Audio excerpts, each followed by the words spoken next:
more important. Okay, so let's look at page 13. He often not always, but often his introductions and such are very good. So phases of pre-Socratic philosophy on page 13, and let's read this since this is going to give us the big picture for them. Part of why we spend so much time giving the big picture is that when you get into the details and actually read the fragments, right, there isn't much to read. There's very few fragments. The testimonies can be very helpful sometimes, but sometimes they're inconsistent.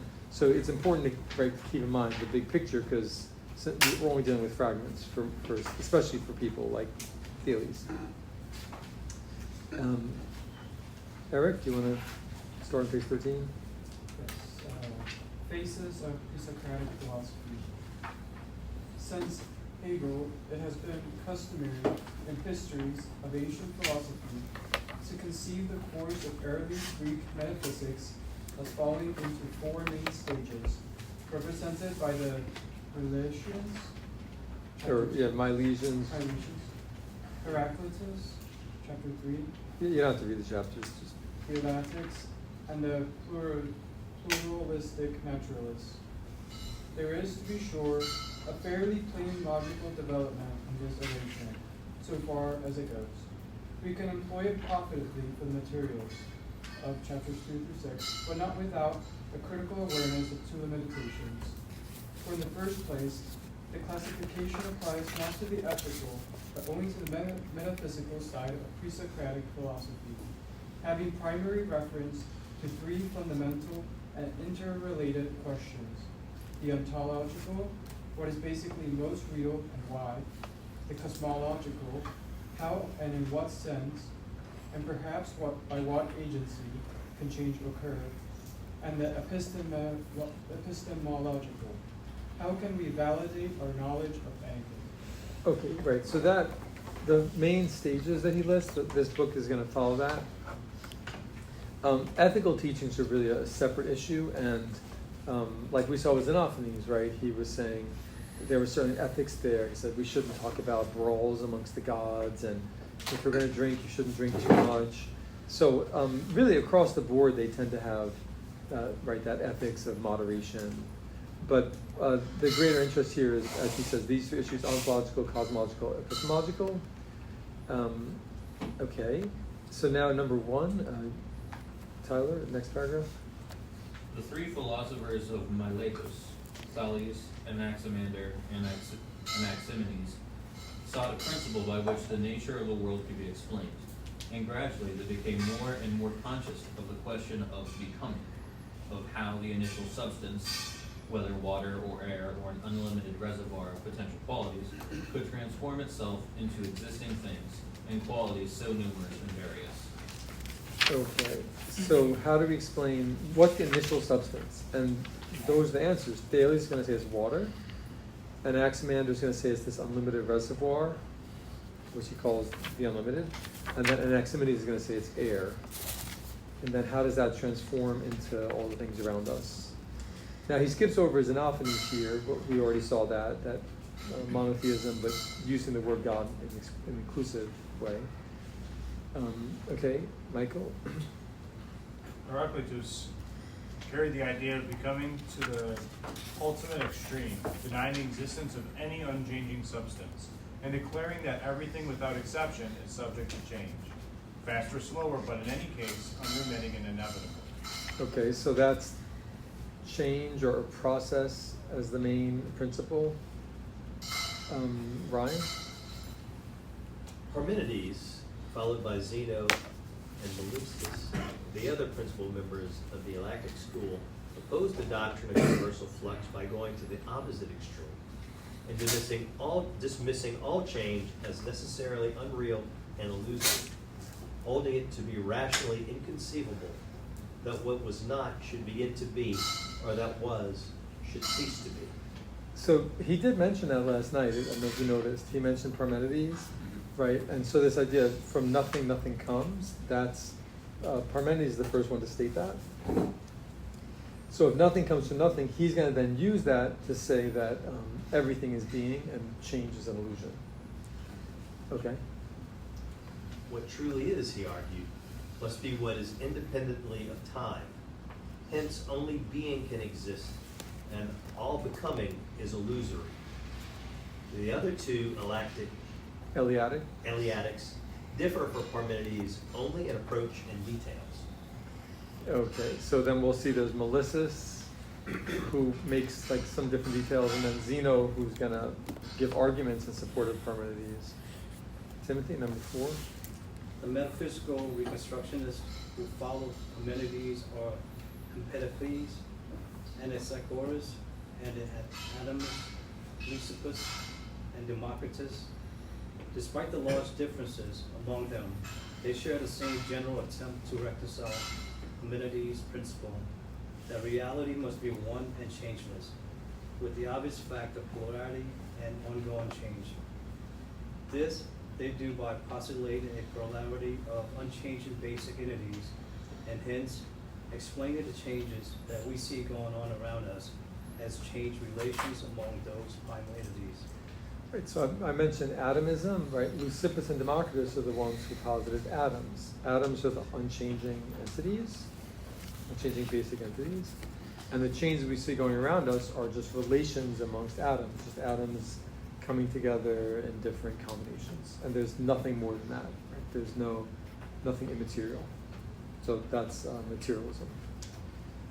Next, Matthew.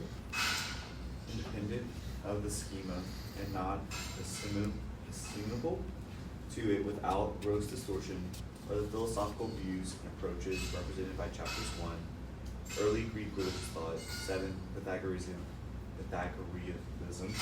8, the sophistic revolt against metaphysics, and 9, medical philosophy. Okay, and so we'll go over those, but rather more briefly, although we already did Xenophanes from chapter 1. Okay.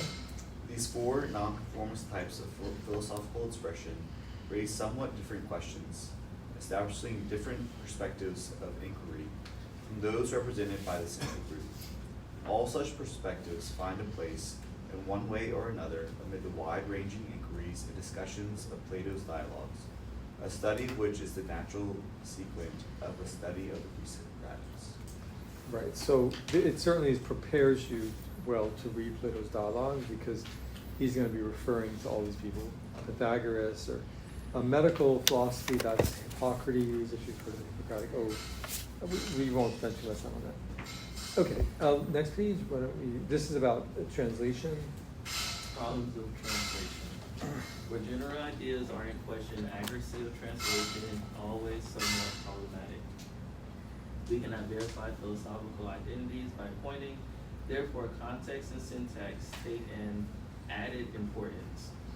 The accepted ways of grouping semantic ingredients in Greek and in English are often different enough to make a Greek word appear from an English-speaking standpoint ambiguous. Right, so notice this is where it helps that, right, logic. Right? We've talked about the importance of context for determining what a word means. You can't verify philosophical identity by pointing. I mean, if we're talking about atoms, for example, like the atomist did, well, you can't point to atoms. Substance and accident. Well, I can't really point to substance per se, because I only know the substance by means of the accident, and so on. Okay. So the Greek arche. Thus, the Greek arche wavers between the meaning, source, and principles. In a majority of cases, the chosen translation is therefore first principle. The word Genesis means becoming in the sense that it carries a predicate. The water becomes cool. It also means absolute coming to be, as when something begins to exist that did not formerly exist. A newborn baby, or a flame, or a sound of music. Therefore, the persistent and varied tendency in Greek philosophy to distinguish between is and becomes one of the interpreter's difficulties is being unsure how far the two meanings of the later word and its conjugates are mingled and confused on a given occasion of its use. Again, the word apeiron is here sometimes translated unlimited, particularly when it carries a secondary meaning indefinite, sometimes infinite. Okay, later. So remember I mentioned Anaximander has this principle called the unlimited. We're going to see him right after Thales. So the word is the apeiron. So, right, I mean, remember, that's the Greek word. We just talked about this, right, how different words in different languages have different meanings, right?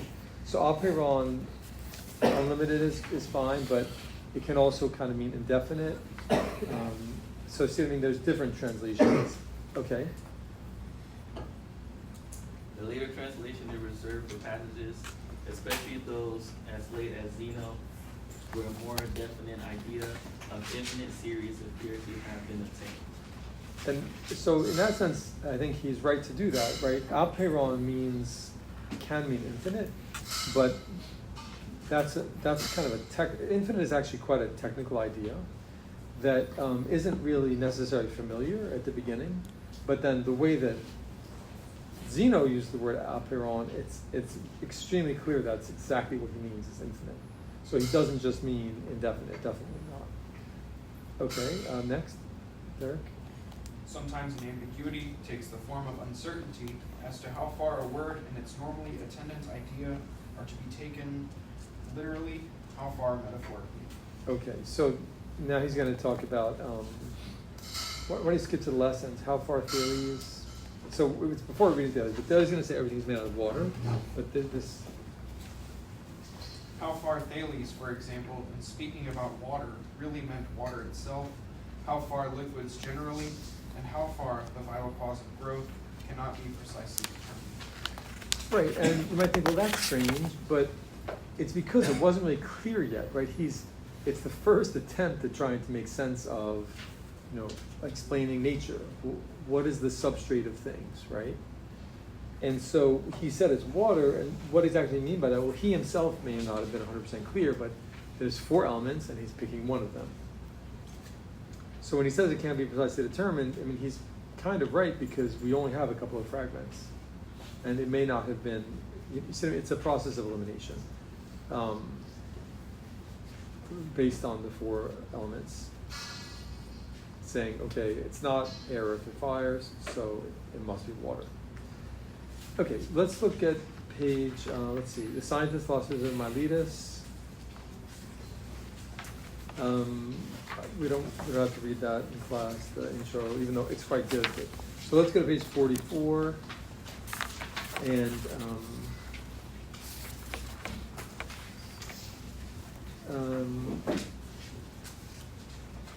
why don't we read text 2. Let's read testimony 2. So T2 is testimony 2. I guess who we're up to? Going this way. Christian? Sorry, did you want me to start? On page Under 45. Testimony, okay. T2, yeah. Not in the paragraph. Right. Okay. T2. In the 6th year of the war between the Medes and the Lydians, neither side having gained much of an advantage, it suddenly happened in the midst of battle that the day turned into night. The shift from day to night had been foretold by the Ionians, by Thales and Miletus, who set as its limit the year in which it had actually occurred. Okay. So he had foretold that there would be an eclipse. Now, it looks like he didn't say the precise day, he said the year. But still, I mean, that's not bad considering it's 600 BC. He flourished in 585 BC. So this is why I noticed the top of the page says the scientists, philosophers of Miletus. As I was saying before, right, all these things are blended together. And the more the history of Western civilization has gone on, the more things have become distinct. But at this point, it's just logos, it's just using reason, whether you're doing it by science or by what we now call, by philosophy, what we now call science and philosophy. But back then it was just all philosophy, natural, of nature. Then he talks, okay, next one talks about him, basically engineering. So that's just a kind of background. Text 4, right, when people kind of mocked him for his poverty, he invested, made a lot of money, showing that, right, it's not that he wasn't able to do that, he just wasn't interested in it. as Aristotle says. Okay, let's look at fragment 1 on page 44, Ezekiel.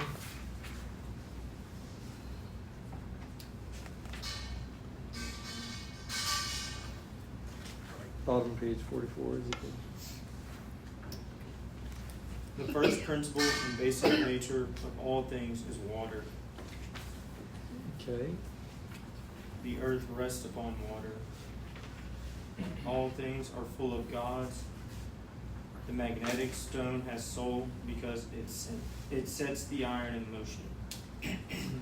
Okay, so as far as everything being made of water, on page 46, Aristotle kind of analyzes that, and that's where the quote comes from. Matthew, page 46, the bottom paragraph, as to the nature. Sorry. As to the nature of what is fundamental, however, and even as to whether it is one or many, there was much disagreement. Thales, the founder of this type of philosophy, declared that the first principle to be water, and for that reason he also held that the earth rests upon water. Probably the idea was suggested to him by the fact that the nutriment of everything contains moisture, and that heat itself is generated out of moisture and is kept alive by it. For of course it is assumed that whatever something is generated out of must be its first principle. He drew his notion also from the fact that the seeds of everything have a moist nature, and of course the first principle of moist things is water. Okay. And then the other fragments, all things are full of gods, and magnetic stone having soul because it sets the iron in motion. So, why don't we just look at the definition sheet for that? You guys look a little bit puzzled, understandably. So, so let's look on page 4, Thales, Ricky. Thales held that water is the basic principle of the universe. Panpsychism. Monist materialism. And we have monism, right? That there's one principle and it's material. Next page. Doctor, have we had a definition for panpsychism yet? Turn to page 5. It's Oh, waiting okay. for us. I gotcha. Okay, I see. Thank you. Yeah. Okay. Pantheism versus panpsychism. Good. 1. Pantheism. Everything is divine. All that exists is identical with God. Now notice I don't give God a capital G there because this really is immanence, right? If you say that everything exists is God, then God is 100% immanent. There's no divine transcendence at all. And so is that really God if God is just everything? And I would say no. So that's why I give it a lowercase g. Now, that's a little bit stronger statement than Thales. Thales says all things are full of gods.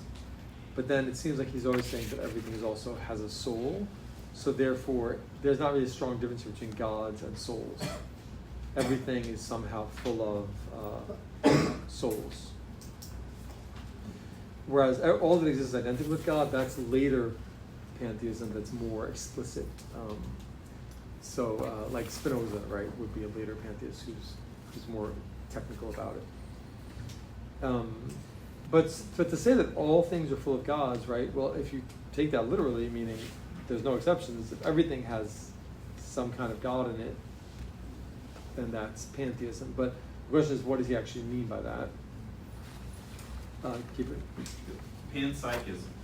Everything possesses a soul. All things are in soul. 2 kinds. Mythical, animism.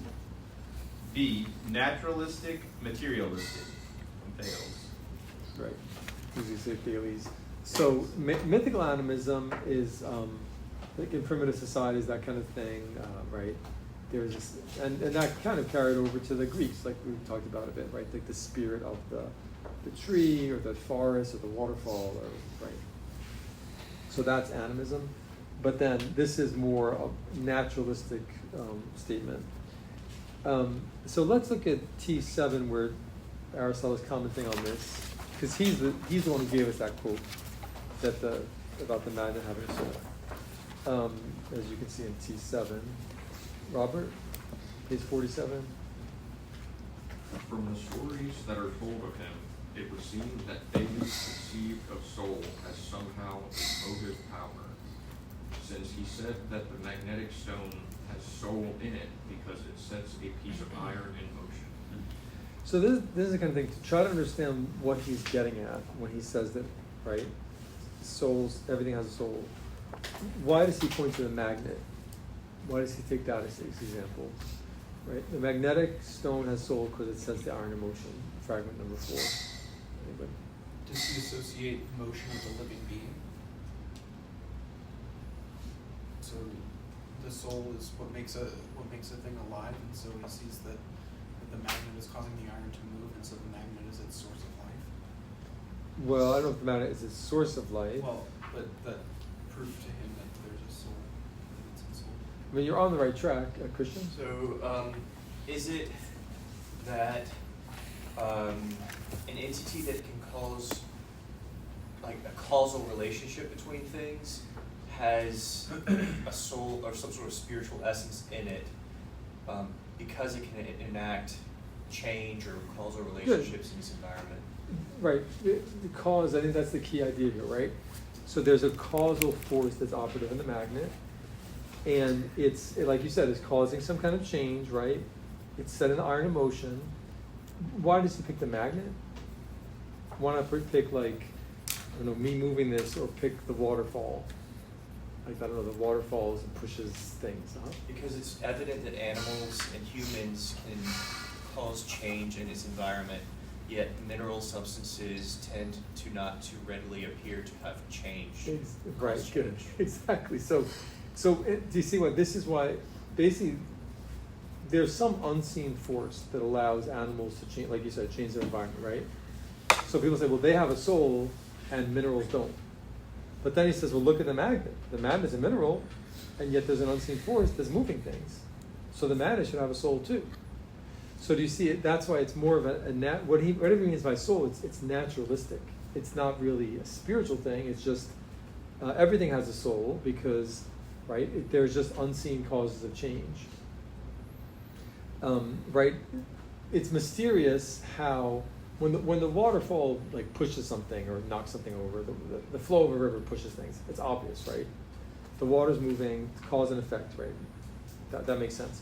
But it's mysterious that animals right, can move things spontaneously. That they move themselves spontaneously. So therefore, people say there's a soul. But then he says, well, the magnet moves things spontaneously. So therefore, the magnet should have a soul.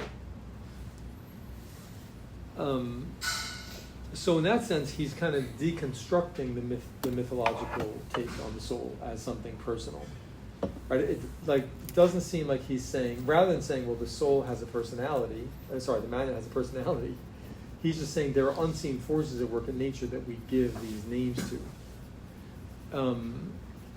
right? As opposed to kind of like the myths. So if you take it back to the mythos versus logos thing, right? The myths are saying, well, why is there a rainbow? Well, because the goddess Iris is doing it, And then Xenophony says, well, the rainbow is actually kind of light being reflected off, remember we saw that, off water in the air. And so then he's kind of in a similar vein saying, it's that naturalism, right? That there's a natural explanation for things. We don't have to invoke Zeus for lightning. We don't have to invoke the myths, right? So when he uses gods here, I think it's quite clear this is not the gods of the myths, right? This is not Hera and Zeus and so on. Everything has gods. Like, it's not that Poseidon is the one in charge of the water, and Hades is the one in charge of the earth, and so on. It's like, everything is quote unquote gods. Now, once again, it is hard to. We still do use the word panpsychism for it because he does say that everything has gods/souls, but it's a naturalist version of that. And so it is, once again, very primitive. A modern version of this would be like emergentism. So emergentism is the idea that mind just naturally emerges from matter, and then when you die, it disappears, right? The mind is an emergent property of your brain. So when you die, your brain dies, so the emergent property dies too. And you really shouldn't even say the property dies, that doesn't make sense. So that would be, 2,500 years later in the 19th century, how they would speak in a similar vein. So that shows you could be a materialist but still talk about soul or mind, which is what emergentists do. That's obviously super sophisticated, right, in terms of history of philosophy, because that's right, what people are saying in light of all this knowledge that we now have about the brain and so on. But you see the contrast with the myths, right? Instead of like the gods are on Mount Olympus and they have personalities. No, everything is full of God. So, everything, absolutely everything. And then the magnet has a soul in it. See, like that doesn't seem to match up. I thought the soul was supposed to be what you had that made you think and feel. So, but it's not that he's saying that the magnet thinks and feels, right? Maybe later Panpsychism said, but I think he's just saying that we use the word soul for these forces that we can't explain. So the testimonies are also kind of important because, right, to unpack what he might be saying. So we have Diogenes Laertius. He wrote a book called like The History of the Great Philosophers, something like that, or Opinions of Philosophers. And he's from, he's kind of a later author, but still he's in continuity. So let's look at the bottom, page 48, and see if this helps. So we don't want to neglect the testimonies, right? Or even before we read that, let's read page 50, T14. So this is from Aetius, who is, once again, later. These are what are called doxographers. Aetius is a doxographer. So he's someone who just wrote, a doxographer means a writer of opinions. He wrote down all the different opinions of different philosophers. And so you'll see him quoted a lot. He's summarizing their views because, of course, writing in 100 AD, there were more books available, right, before the fall of the Roman Empire when a lot of stuff was lost and so on. Okay, who's next to read? I guess Jake, T14. Thales declared that God is the same as mind and the universe, that the all is ensouled and full of spirits, and that a divine moving power pervades the elemental moisture. He was the first to declare that the soul, by its very nature, is always in motion, and indeed is self-moving. Okay, so now when he says that God is mind, that might sound like transcendence, but remember, his fragments did not say that.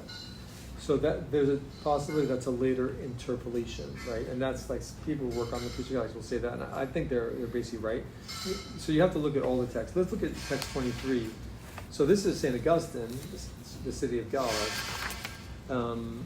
page 52.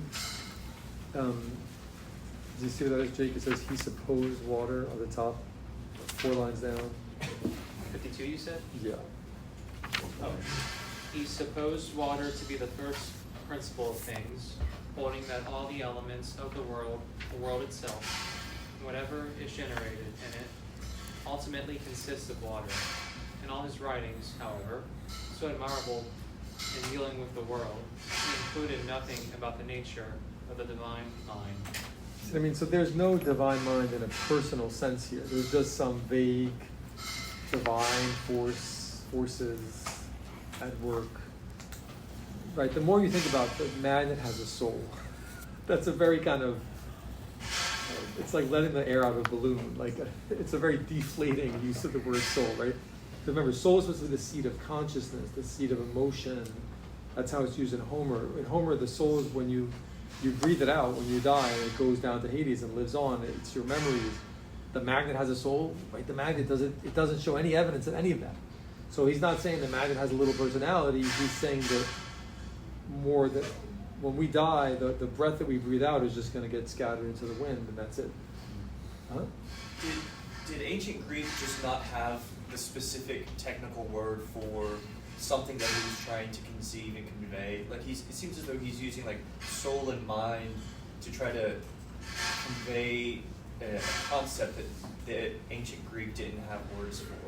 Yeah, I mean, exactly. That's the development over time. So emergentism is a very specific term, very specific idea that's very precise. Now, I don't agree with emergentism, but by the time you get to like, as philosophy progresses, it gets more and more clear over time to where it becomes more and more clear what the person is saying, what they're not saying. And contemporary analytic philosophy, most of them are materialists, but at least they definitely pride themselves. You can tell what they're saying or they're not saying. Like the way they describe emergentism, as I explained, you can. It's very clear what they're saying. So yeah, exactly. He needs more language as well. Definitely, he needs terms like principle, cause. That right. He's not really using a technical terminology. Right. The magnet has a soul because it sets the iron in motion. So it's very minimal. It's just the beginning. Yeah. But later, of course, as we see, as this is just the beginning, they're going to start already with the next person. They're going to start introducing terminology. So, like, for example, how does this change take place? How does water become different things? And like somebody's going to say, well, there's air. It's by condensation and rarefaction. So that's now we have a more clear view. So the air condenses and it becomes like earth, or it rarefies and it becomes fire. So they're going to start introducing words to explain what they're doing. Now, of course, nowadays we call that science, right? But for them, they're both combined. Is there any other cultures around the world that had like this same type of view with like the souls and everything? I feel like, I don't know, like Native Americans or Eastern. Well, that's what I'm talking about. Animism, for like primitive animism, is kind of pretty standard. Mm-hmm. Like the spirit of the fox and your clan can share in yeah, I mean, Hinduism is kind of its own thing, and it does have a kind of philosophy to it in the broad sense, as well as being a religion. And they do. I don't know too much about it, but there is some pantheism operative. It seems. Actually, I mean, I could explain it, but for now, it's actually what's called monism. It's called neutral monism, or Brahmanism. Where Brahman is this first principle that can take on the form of either soul or body. So that it's actually a little bit different. Okay, Brahman is just everything comes from Brahman. Even the gods come from Brahman. So that's like the ultimate first principle, which is why a good name for it is Brahmanism, and then it takes on the form of matter. So in that sense, that has interesting parallels to someone like Leibniz, who you'll see in the spring, who kind of speaks in a similar way. But certainly the idea of pantheism or panpsychism, right? You definitely find that kind of language elsewhere. And now but the influence for him, right? I mean, before the myth, it would have been right. There would have been animism, but that's why, like I said, the nymph, right? It's like the spirit of the tree, or the dryad is the spirit of the tree. That they give it a name, and now she's a dryad, and she's always female, and she's very pretty, and she tries to, lead you away into the forest, and you never see it again. The whole, it's all very evocative and literary, which is fine, but right. So that's the background to the Greek myths, right? They've moved beyond that to something much more elaborate. So in a vacuum, like if each culture hadn't interacted with other cultures, could they logically come to the steps that the Greeks came through step by step logically? It's just that I don't know of anywhere else that as we talked about. I mean, maybe, I've never looked too much into Incas. Apparently when the missionaries arrived, Incas in Peru, they had an easier time of it because the Peruvians did think of the sun as maybe they were like henotheists. Like the sun had a special status for them, and they worshiped the sun differently. So I think that made Christianity more easy for them to accept, because they did.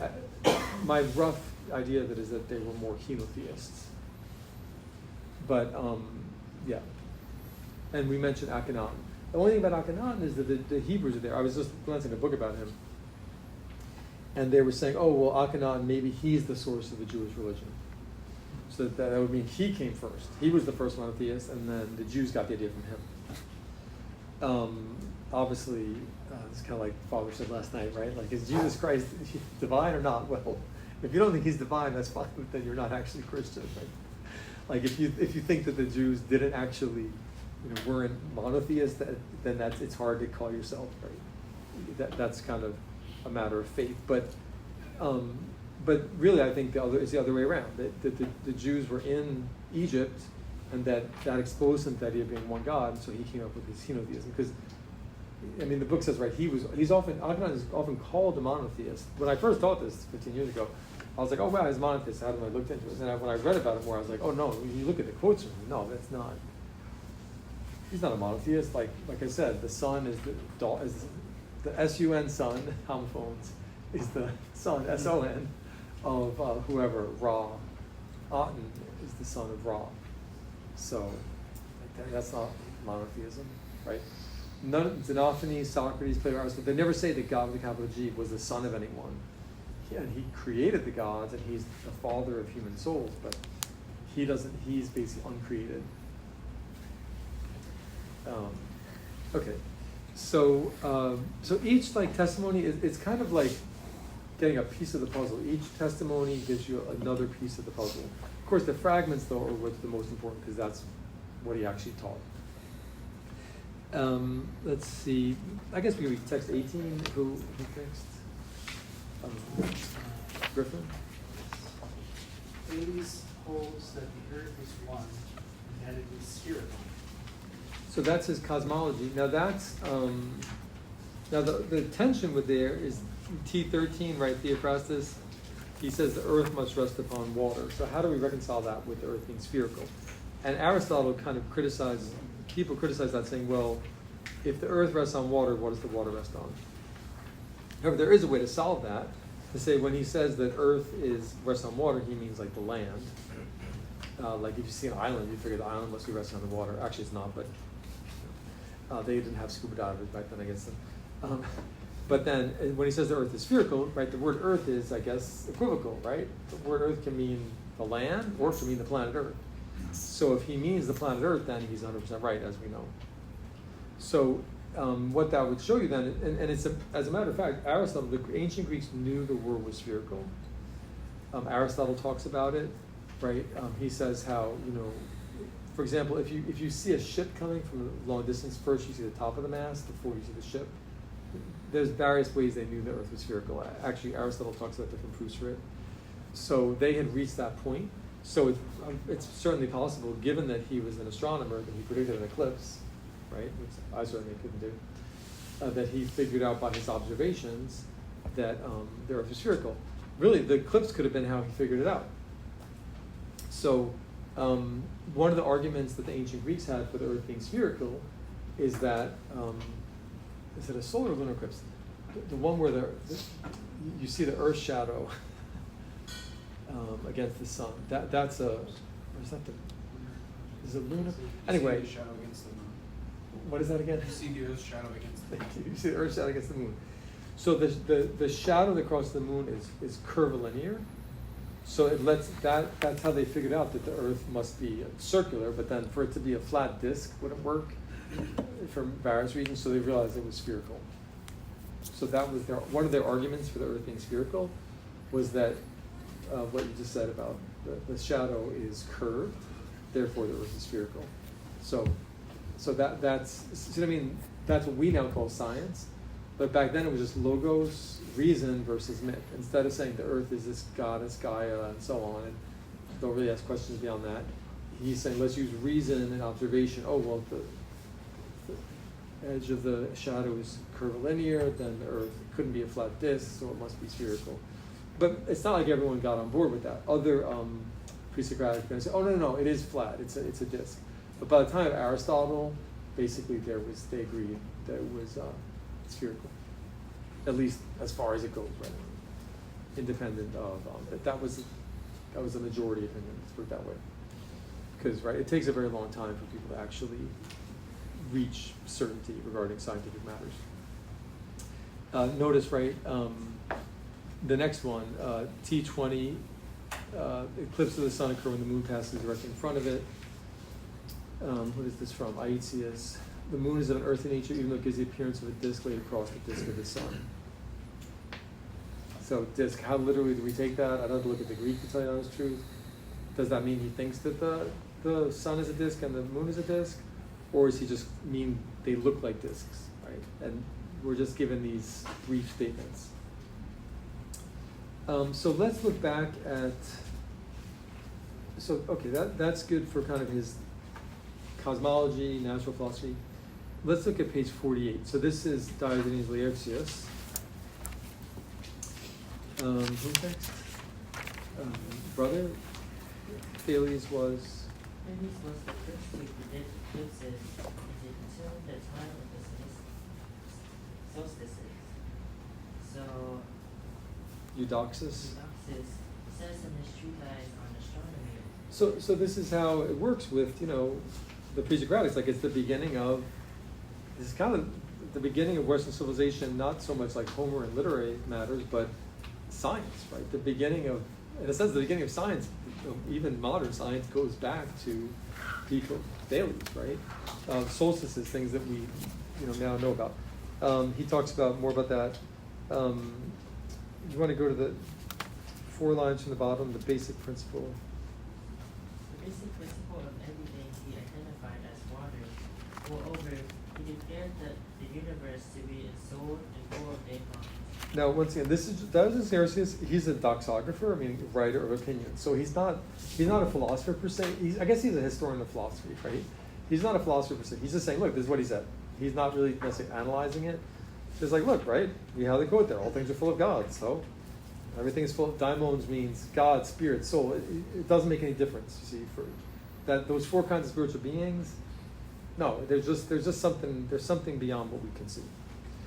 Okay. It was he, they say, who divided the year into 4 seasons and into 365 days. And it was he who first called the last day of the month the 30th. Right, so stuff that seems so obvious, but as you can see, right? Do you want to, Matthew? Do you want to read? He held. Sure. He held that there was no difference between life and death. Why? Okay, then? so that's pretty helpful, right? On this whole thing about the matter having soul. But I was saying it's not like he's not saying the matter is conscious. That's a pretty strong statement, right? There's no difference between life and death. Okay, right? It's showing it's like the soul isn't even really a principle of life anymore. It's just a principle of motion. Soul explains how things move. So it's it's very deflationary. Okay. Why then don't you kill yourself? Someone asked. Because there's no difference, Thales replied. So what is he? Why is he saying that? He just want to kill himself. Right, he just said there's no difference between life and death, so why should I do that? It's kind of sarcastic. I think this is where you see the naturalism and the materialism coming across, right? Because remember, you don't want to die and go to Hades in the ancient, in the Homeric times, right? Later on, good people go to, at least it feels bad people go to Tartarus. But in Homer's day, pretty much everyone goes to Hades and just feel nostalgic down there. So you don't want to die. No, you want to be in the land of the sun, seeing the flowers and trees. He says, no, it makes no difference. Like, see, that how could there be an afterlife here? See, there's no afterlife. So the panpsychism it's very minimal.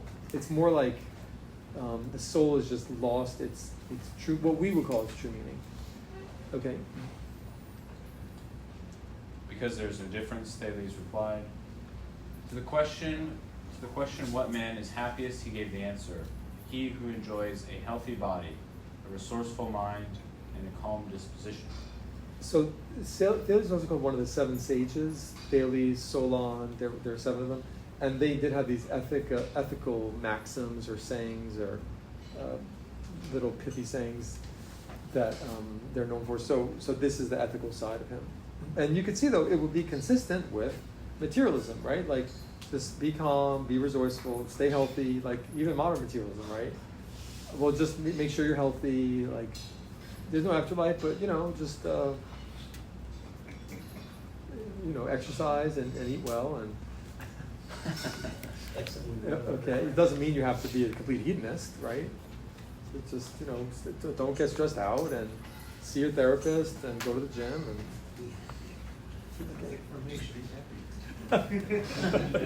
Well, it's true you want to have balance and exercise and so on. Stress out, have a healthy body, eat your meals. No balance, just work. Okay, Matthew. When asked what is most difficult, he replied, to know oneself. And when asked what is easiest, he replied, to give advice to others.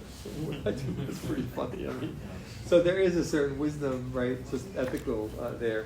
And of course, that kind of thing you do have in Buddhism and other, right? ethical wisdom actually you can find all over the world, in all kinds of different settings. But yeah, when it comes to this beginning of scientific knowledge. Okay, let's read the definition sheet. Naturalism on page 5. James. Naturalism. Everything can be explained by purely natural causes. Rejection of the supernatural, e.g. Heraclitus. Now, I don't say Thales because he does say things have spirits in them. So basically what I'm kind of doing is withholding judgment to some degree. It's definitely a minimalist account of soul, but because he does say things have souls, and he does say things are full of gods, I'm not going to say he just outright denies the supernatural. He's not going quite that far. What form it might take is hard to say, but right? Whereas Heraclitus is going to be just more clear that no, like there's no gods at all. Okay? Materialism. Everything that exists is made of matter. Denial of spiritual reality. Compare physicalism. So, to be curious, I should look at the Oxford English Dictionary in the library and see when the word physicalism was first coined. I would guess 200 years ago, which means it was probably coined like 300 or 400, because usually whatever I guess is always too recent. It's actually older. Words have always been around longer than I would have thought. But maybe not in this case.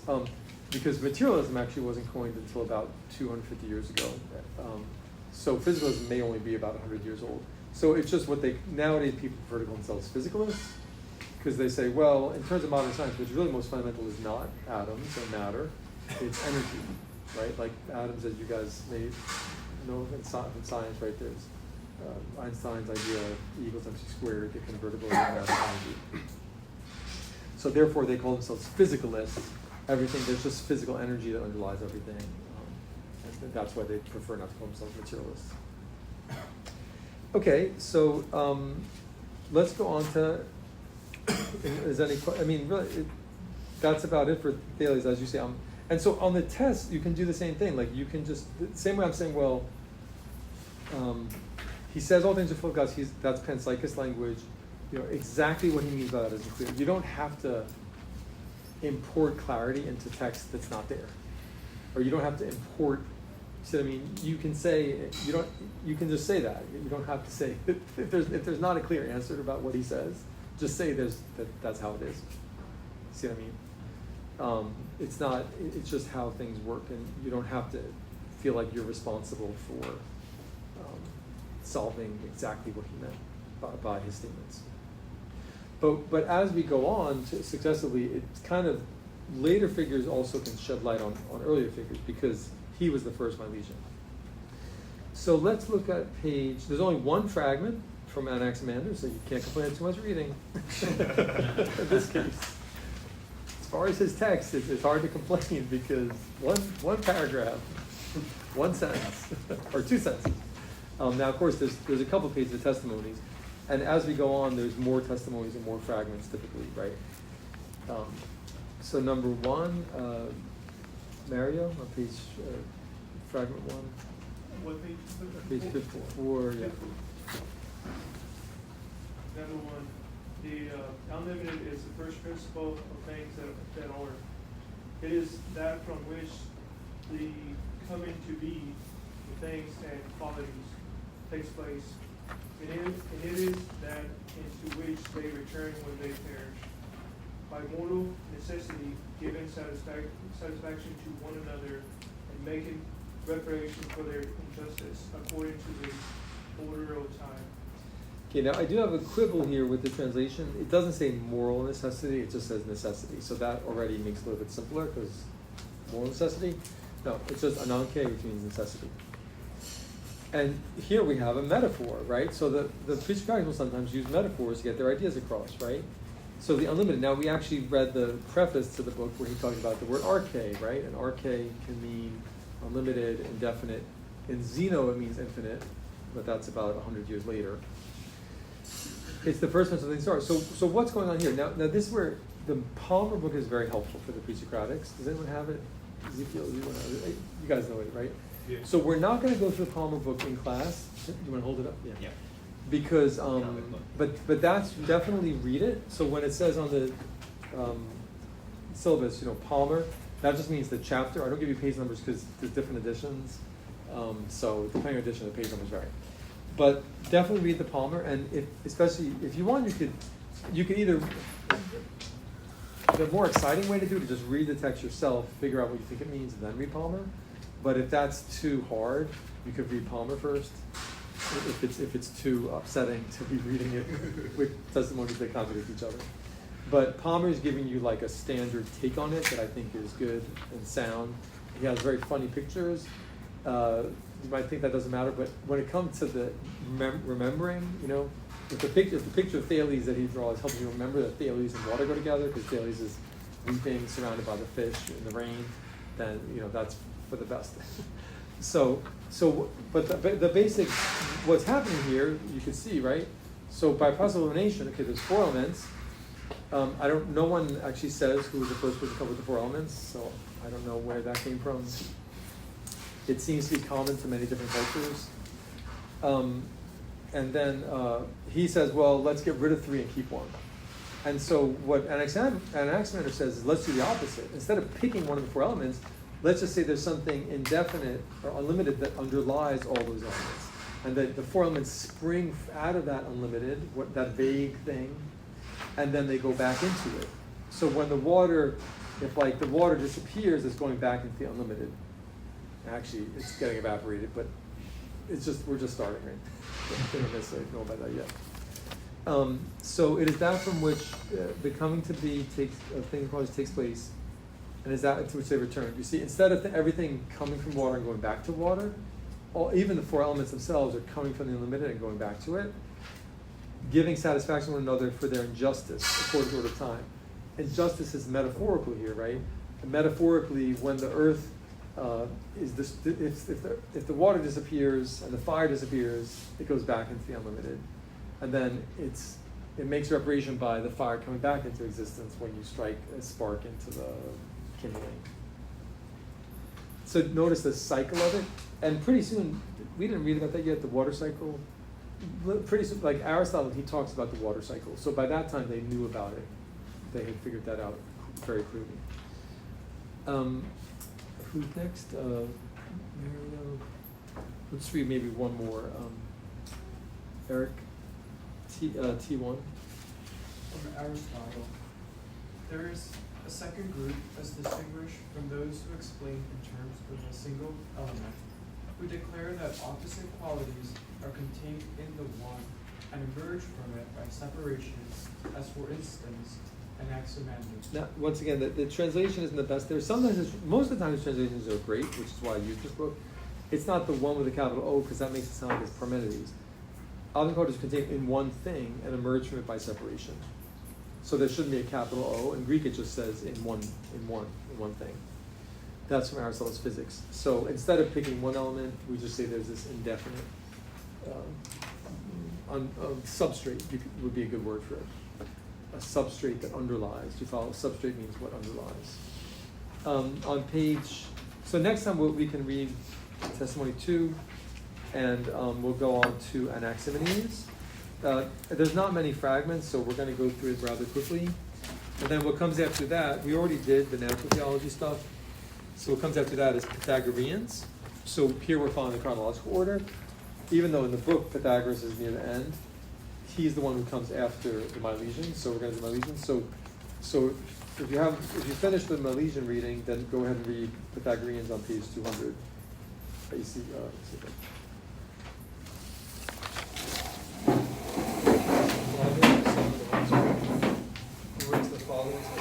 Holy Spirit. As it was in the beginning, is now, and will be forever. Amen. Oh, and someone was asking,